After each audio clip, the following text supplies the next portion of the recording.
Gurpreet Singh Hunjan. I am a member of group number 26. We are going to explain the case between the Mr. Nikola Kokovic and Mrs. Eileen Wellington.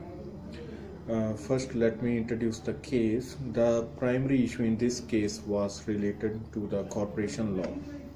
The second appellant of this case is Mr. Nikola Kokovic, while the respondent in this case is Mr. Eileen Wellington. The first thing is that the relationship between these two parties was not clear until 1973.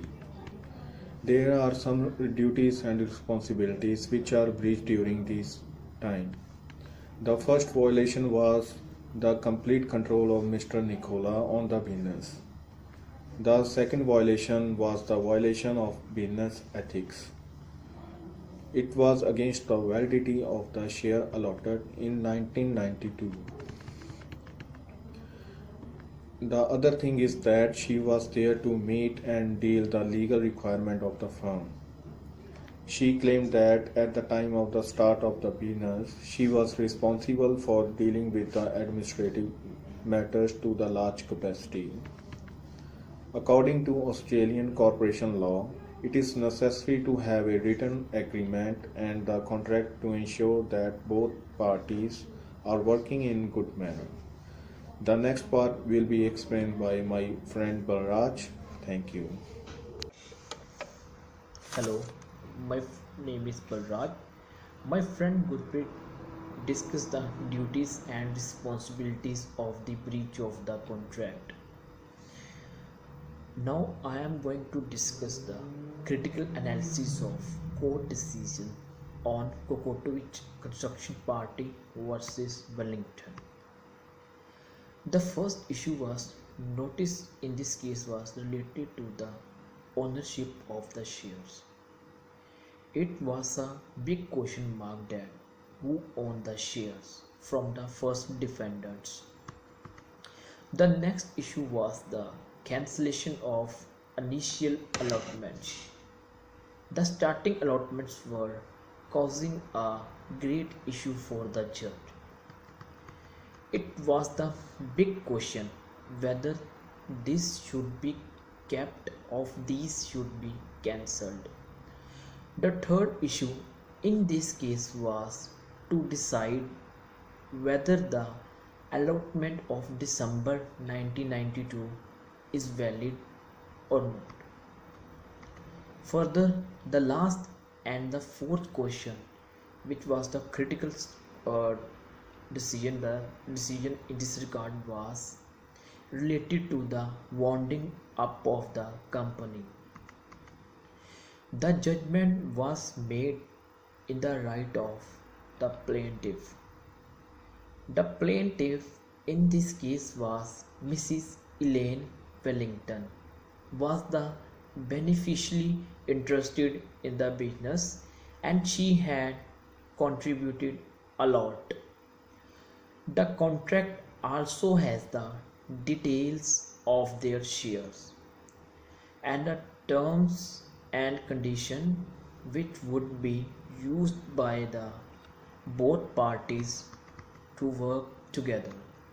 Now my friend discussed the relevance of decision on Kokotovic Construction Party versus Wellington. Thank you. Hi, my name is Amanpreet Kaur, student ID CMO 3002.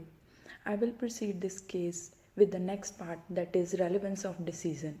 The decision has a close relevance to the High Court decision in Nugurli Limited and Anur versus McCain and Anur case.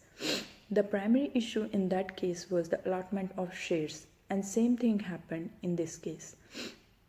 The case of this appeal came from the judgment which was entered by Young Che. He entered the appeal in the Equity Division of Supreme Court.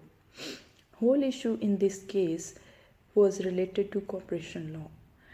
The first violation in this case was that Mr. Nicola tried to take control of whole business. Even the business was combined effort of both parties. The as a result, the business moved in the sole direction of Mr. Nicola. Other than that, there is a violation of business ethics. The conversations of Mr. Robert were breached by Mr. Nicola. His primary responsibility was to ensure the incorporation procedures. The next thing was distribution of shares. The distribution of shares was compromised and it was not justified. Mr. Nicola held two parts of governing boards, means two shares of governing board. On the other hand, Mrs. Elaine Wellington was just given one share from the governing board. Mr. Nicola did not follow the justified share distribution of corporation laws. He kept two primary and many secondary shares with himself and just gave one primary and one secondary share to Mrs. Elaine. He also claimed that the whole business belongs to Mr. Nicola and Mrs. Elaine was there to meet and deal the requirements of the firm. On the other hand, Mrs. Elaine Wellington completely denied this fact. Next part is conclusion. To sum up this case, the judgment was made in the right of plaintiff, and plaintiff in this case was Mrs. Elaine. She had contributed a lot in this business. The worth of the business at the time of the starting was just 55,000. On the other hand, the struggles of Mr. Nicola were valuable. Without his hard work and struggle, they couldn't have done nothing for the betterment of the organization. In accordance with the first issue, the judgment was given that Mrs. Elaine Wellington had no financial interest at the start of business. She left her contract with the railway authority at her own. Even she was not forced to do that. We know, according to Australian corporation law, it is necessary to have a written agreement and a contract to ensure that the both parties are working in a good manner. The contract has all the details of the shares and terms and conditions which would be used by both parties to work together. But both parties never signed an agreement of their shares and responsibility, and that was totally ignored. As a whole, we can say the contract signing and agreement was ignored in this case. This was all about our case. Thank you.